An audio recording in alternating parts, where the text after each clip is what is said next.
हिमालयात जेवढं सोनं असेल त्यापेक्षा जड मायासाठी मत मायाचं या तर 91,000 उपकार मी कधीच विसरणार नाही. तुमच्या उपकाराचे उतराय केल्याशिवाय राहणार नाही तुम्हाला विसरणार. परंतु माझ्या या मतदाराला कुणी धक्का लावण्याचा गर्वानं जर प्रयत्न केला जाहीररित्या इथून सांगतो, हा शिवसैनिक आहे. एकनाथ शिंदे साहेबांचा आवडता चेला हिंदुहृदय सम्राटाचे विचार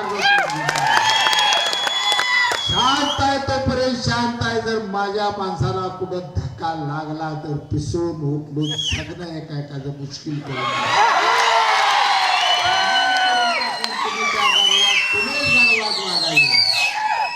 आम्ही गर्वाने कधी वागलो नाही. आम्ही नम्रतेने वागलो. पराभवी तेवढेच पचवले, विजयी तेवढेच पचवले. या तालुक्याच्या जनतेला कुठलीही जनता तो समाज कुठला बघितला नाही, तो पक्ष कुठला बघितला नाही, प्रत्येक पक्षाच्या माणसाला प्रत्येक समाजातल्या माणसापुढं नम्रतेने आणि लीनतेने हात जोडून आम्ही उभा राहिलो. आम्ही कधी अहंकार कधी ओतलो नाही, कधी मातलो नाही. एवढ्या विजयाने आमचं महाराज जे खवल्या ते पिसाळण्याचे तर त्याचा राग आहे काय. 3 पेपर गेला हे पेटू मी काय माणसानं सांगू मला 3ला टाका, मला 3ला टाका, त्याला 2 का माझ्या हातात आहे का. कसं वैतागून गेले मी घेणार आहे बघू घ्या तो जाऊ द्या वेळ.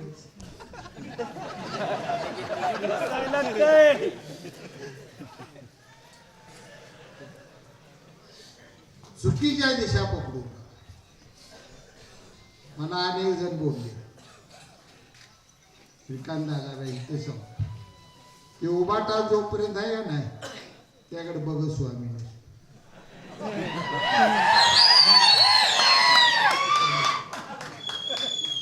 उभाटा तिथं का होते एवढा अभ्यास नव्हता.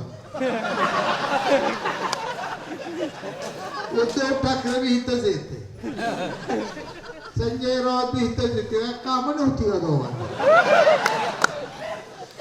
त्याला माहित होती आपलं येत आहे पण आपले त्याला पाडतंय म्हणून तिकडे त्याला ह्याला आणायचं कुठं पडलो होतं. मला पाडायचं त्याला काळजी लागली त्यासाठी आली बिचारी गेली.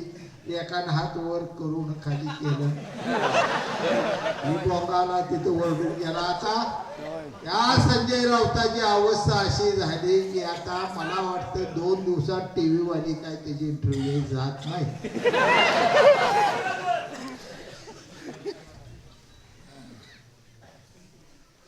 राजकारणात अंदाज काढत आम्ही अंदाज करतो. मी तुम्हाला प्रत्येक माझ्या भाषणात सांगतो आठवा प्रत्येक गावची तुम्ही आहात. कमीत कमी 170 जास्तीत जास्त 200 जागापर्यंत महायुती जाईल माझ्या प्रत्येक भाषणात आहे का.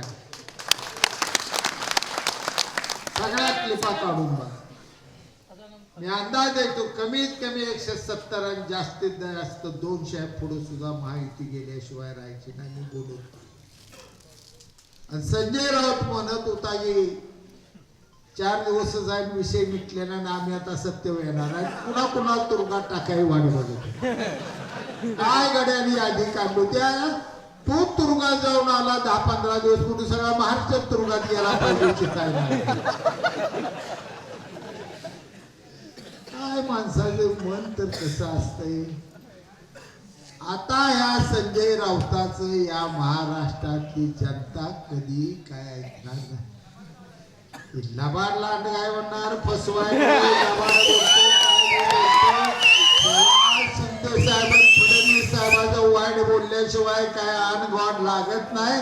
आणि ह्याला भाकरी जर संध्याकाळी खायला झाली तर आता ह्याला असं करावं लागणार आहे की खोली बंद करून शिंदे साहेबांना थोड्या शिव्या, फडणवीस साहेबांना त्यात एका दिवशी शाजी बापूला शिव्या देणार. मग म्हणणार बायकोला भूक लागली जरा वाढा त्याशिवायला भूकही लागत नाही. करावं काय असलाही माणूस आहे. असल्या माणसाचं टीव्हीवर इथनं पुढं काय सुद्धा ऐकायचं नाही.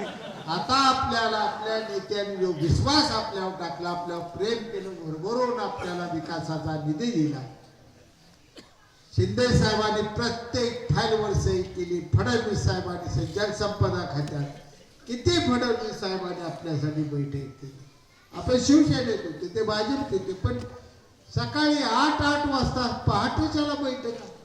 सगळे मोठे मोठे अधिकारी 8 साडेआठला बैठक चालू व्हायची. त्यावेळी ही सगळी कामं झाली. एवढ्या सोप्या ती कामं झाली नाहीत. आणि माझी अवस्था अशी, गुडघ्याची अवस्था अशी, इतर आजार असे, त्यातूनही धडपड केली मी तालुक्यात जनतेसाठी केली. तुम्हाला सगळ्यांना आपलं भाऊच आपलं जीवन किती राहिलं, पण ते पाळण्यात लेकरू आहे आपलं. त्याचा काय प्रश्न सोडवायचा, कुणी सोडवायचा? त्या भविष्याचा कुणी विचार करायचा का नाही? का त्याला संगोपन करताना मोठं करताना पण त्याच्या आईने एकटीनेच विचार करायचा का त्या लेकराचा? देश आपलं काय नातं गोतं लागते का नाही? आपल्या तालुक्यातलं घर आहे ते आपल्या तालुक्यात लेकरू जन्माला आले, ह्याला या तालुक्यात सुखाचा भविष्याचा एक दिवस चांगला असा दिसला पाहिजे, हे विचार आपल्याला आपण करायचे का नाही? ह्या सगळ्या विचारातून आपल्याला जायचं आहे. तुम्हाला आवर्जून सांगतो, खचून जाऊ नका, हरल्याची भावना मनात आणू नका. माझ्या विश्वास ठेवा. एखादी गोष्ट मनात घेतली का मी करत असतो. आमदार पेशंट जर सणात मोठं काय घेऊन येणार तर माझं